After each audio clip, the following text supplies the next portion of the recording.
Hi, this is David at Nav Repair. Today what I'm going to do is I'm going to show you how to properly pack your radio to send to us.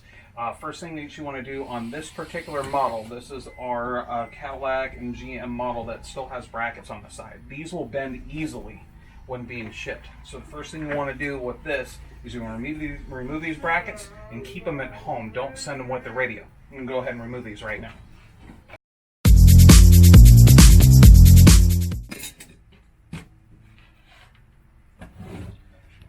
Okay, as you can see, the brackets have been removed. Once again, just keep these brackets and the bolts that come with this at your house. Do not send them with the unit.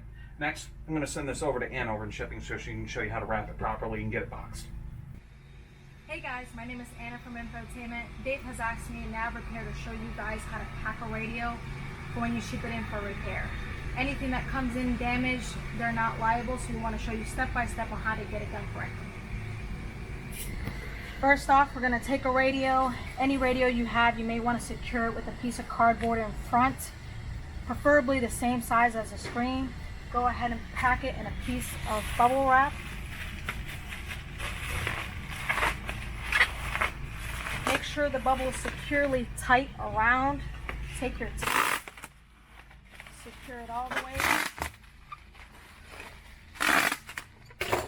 And there you've got your radio.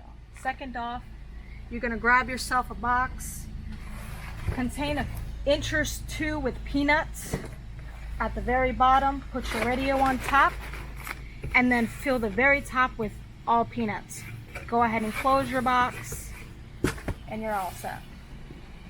Thank you guys for choosing Nav Repair.